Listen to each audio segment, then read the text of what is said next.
खेल की प्रतियोगिता से कोई समाचार? कौन आगे है?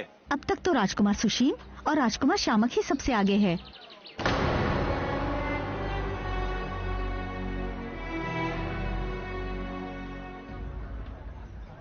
जानती हो, अशोक सुभद्रांगी का पुत्र, उसने भी प्रतियोगिता में भाग लिया है।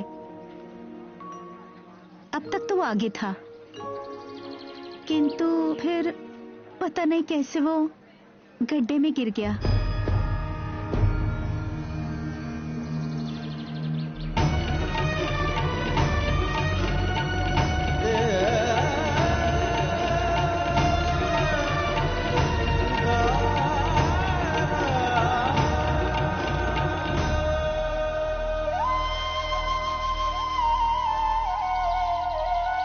सहायता कीजिए प्रभु, उसकी सहायता कीजिए।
प्रतियोगिता में पुनः सक्रिय हो गया है।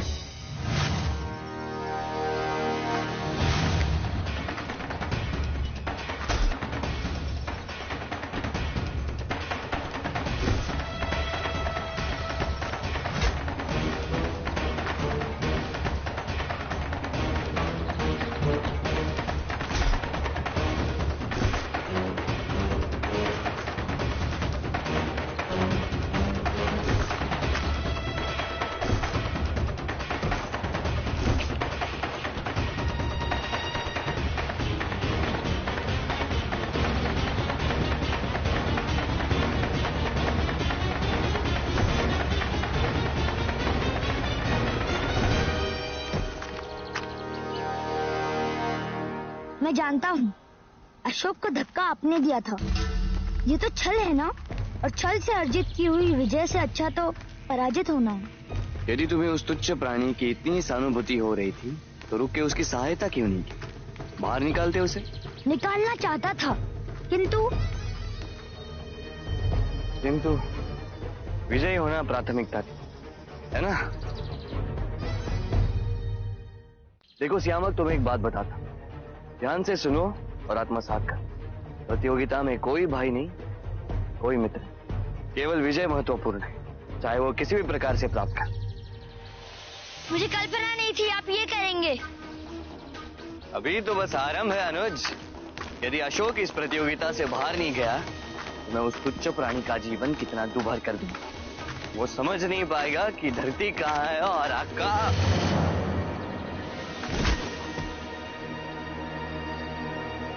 श्यामक, मुझे नीचे उतारो, मेरी सहायता करो श्यामक। क्षमा कर दीजिएगा भ्राता, आप ही ने कहा था ना प्रतियोगिता में ना कोई मित्र है और ना कोई भ्राता। आप ही ने कहा था ना ये ज्ञान आत्मसात करने के लिए है ना। श्यामक, श्यामक,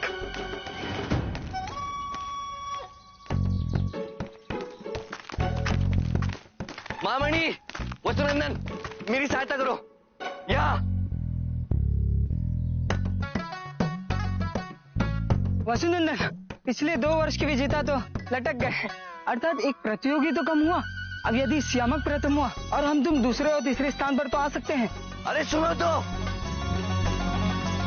मेरी सहायता न करने का दुस्साहस किया इन्होंने।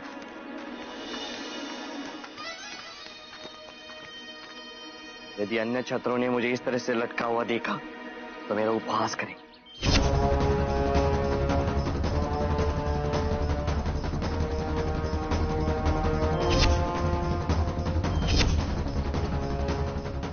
ये बाहर कैसे निकला है?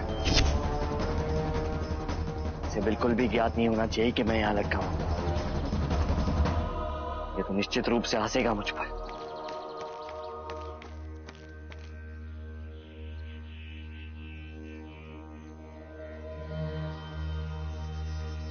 हे भगवान, अशोक यहां से शीघ्र ही निकल जाए।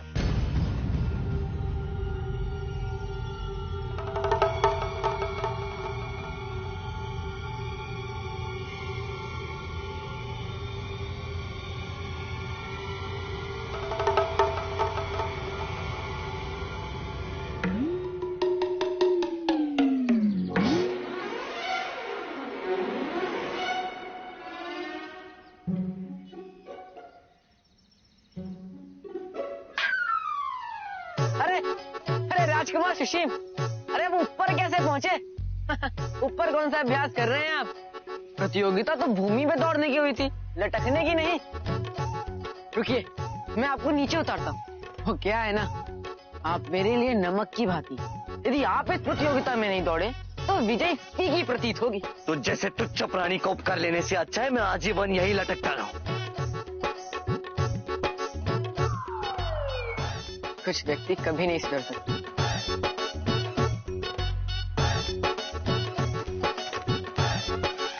सब आगे निकलते जा रहे और मैं यहां। सुबाहु, इंद्रजीत, या मेरी सहायता करो। अरे इधर, यहाँ ऊपर। सुबाहु। अरे मित्र, तुम वहां ऊपर क्या कर रहे हो? योगाभ्यास कर रहा हूं। अशोक गड्ढे में क्या गिर गया? तुम तो एकदम से ही निश्चित हो गए मित्र। मित्र, ये योगाभ्यास का समय नहीं है। मूर्खों जैसी बातें मत करो, मुझे उतारो।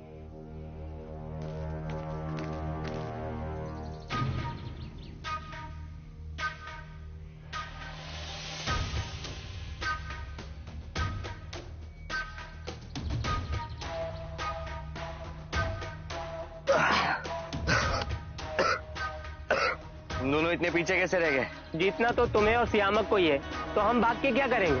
हमारे लिए तो इतना ही बहुत है कि हम 24 घंटे से पहले उस सीमा रेखा तक पहुंचकर अगले चरण में प्रवेश कर जाएं।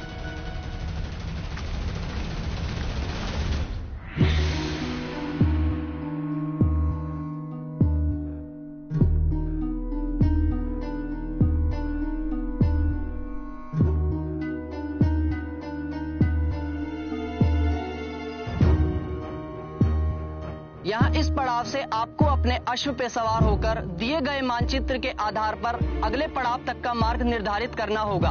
अवश्य, मैं तुरंत प्रस्थान करने हेतु तत्पर हूँ। नहीं राजकुमार, नियमानुसार यहाँ पूर्व निर्धारित समय तक रुकना अनिवार्य है, जब तक कि यह पात्र पूर्णतः भर नहीं जाता।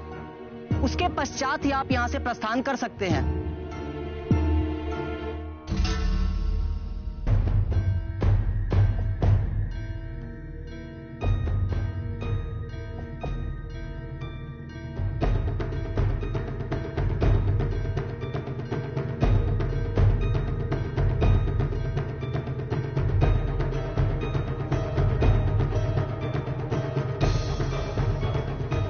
बधाई हो, इस चरण में आप प्रथम स्थान पर हैं। हमने भी देखा था सुशीम को ब्रिज से लटकते हुए, लेकिन सहायता नहीं कर पाए हम।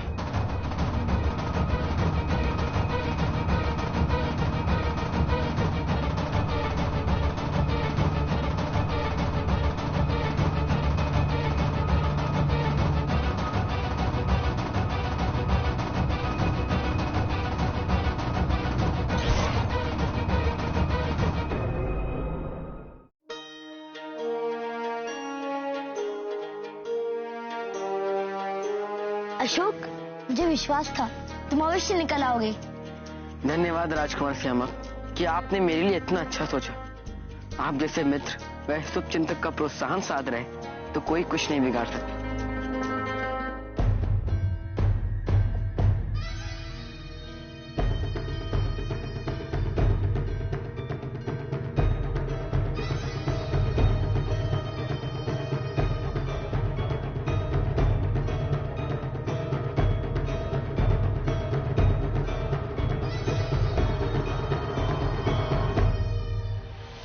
सियामक को इस दौड़ में पराजित करने का उपाय तो है मेरे पास।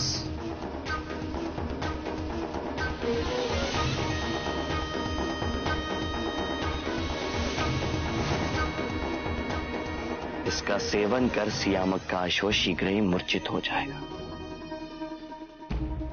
और बिना अश्व का वो ज्यादा दूर तक नहीं जा पाएगा। और अशोक, उसका क्या करेंगे? उसे तो मैं ऐसा पाठ पढ़ाने वाला हूं, उसे अपनी दादी नानी सब याद आ जाएंगे। भवन की भीतरी सज्जा के लिए समस्त सामग्री उज्जैन में तैयार होगी और उसे लाके यहाँ उसके स्थान पर लगा दिया जाएगा। किंतु पाटलिपुत्र में एक से बढ़कर एक उत्तम और प्रवीण शिल्पकार हैं। उन शिल्पकारों के मार्गदर्शन में आप इसका निर्माण करवा सकते हैं।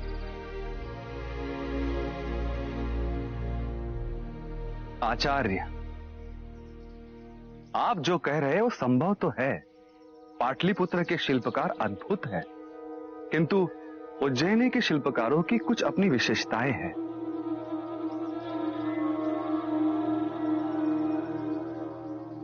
मैं चाहता हूं कि वो इस भवन की भीतरी सज्जे में अभिव्यक्त हो। मेरी इच्छा है कि आने वाली पीढ़ियां जब भी इस भवन को देखे तो उन्हें स्मरण रहे ये भवन दो परिवार, दो नगरों की संस्कृति के मिलन का प्रमाण है।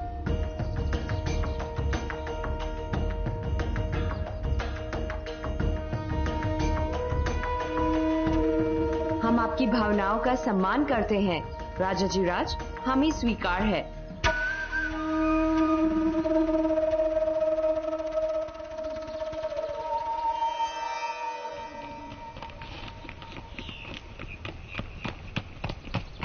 परिणाम आ गए। मुझे तो ऐसा लग रहा है जैसे मैं स्वयं ही इस प्रतियोगिता में भाग ले रही हूँ। राजकुमार सुशीम और सियामक दूसरे चरण में पहुंच चुके। अप्रतिम।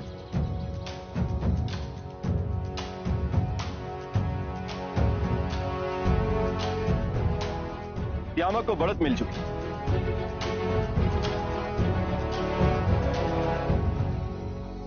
और इस बार अशोक चौथे स्थान पर।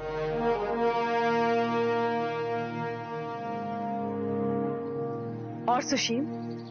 वो अशोक के ठीक पीछे। ये बहुत अच्छी खबर है।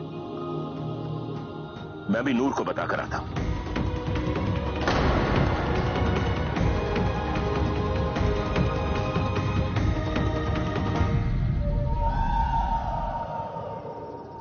नूर, तुम समझ क्यों नहीं रही हो? सबके सामने अग्निशिखा से अच्छी तरह बात करना मेरी विवशता थी। कैसी विवशता जस्सी? कैसी विवशता? जब से वो अग्निशिखा आई है, एक बार भी तुमने हमसे मिलने का प्रयास किया? हमारे साथ समय बिताने का प्रयास किया? हम ही आए हैं तुम्हारे पास, ये जानते हुए भी कि कितना बुरा लग रहा होगा हमें। सब कुछ जानकर भी अनजान बन रहे हो तुम जस्टिन। तो क्या करता? माता मनाता या तुम्हारी तरह मुंह लटकाकर बैठ जाता ताकि 100 और लोग आते और मुझसे सवाल कर? शक होने दो सबको। बिंदुसार को पता चल जाने दूं? बोलो ना, क्या करूं मैं? हर वक्त सिर्फ अपनी पीड़ा के बारे में सोच। कभी सोचा कि मुझ पर क्या बीत रही? इतने सालों से हमने अपने इस रिश्ते को सबसे छुपा कर रखा हुआ है। अब इस मोड़ पर हम कोई ऐसी बेवकूफी नहीं कर सकते कि ये बात सबको पता चल जाए और हम अपना रिश्ता खो दें। रिश्ता तो खो चुके हैं हम जस्टिन। तुम्हें क्या लगता है वो औरत जो शादी से पहले ही तुम्हारे साथ दूसरे महल में रहने की योजना बना रही है, वो शादी के बाद तुम्हें और हमें मिलने देगी? बड़ा दावा किया था तुमने कि उस अग्नि शिखा को अपने कदमों के नीचे दबा कर रखोगे। क्या हुआ बोलो? अब तो तुम्हारे खुद के कदम लड़खड़ाने लगे हैं उस हूर को देखकर। तुम मेरे प्यार पर शक कर रही हो नूर? ये कहकर तुमने मेरी भावनाओं को बहुत ठेस पहुंचाई, जबकि तुम जानती हो कि ये सच नहीं है। एक आखिरी बार समझ लो,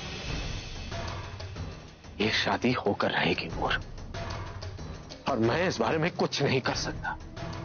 और यदि इसमें हमारे प्यार की वजह से कोई भी अड़चन आए, कोई रुकावट आए, तो मितेरा न तुम्हें छोड़े और न मुझे। तो एक बात तुम भी सुन लो जस्टिन,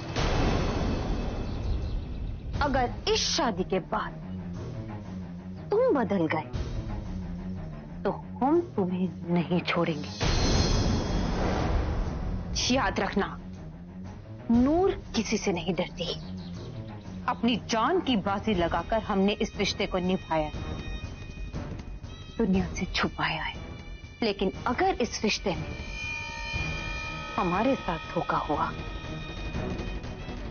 तो हम चुप नहीं रहेंगे। जैसे तुम्हें जीतने के लिए अगर हमें इस रिश्ते का सच सम्राट से भी कहना पड़ा ना, तो हम संकोच नहीं करेंगे, सब कुछ जाकर सच सच कह देंगे। अवश्य कह देना, क्योंकि मुझे पता है कि ऐसी नौबत कभी नहीं आएगी।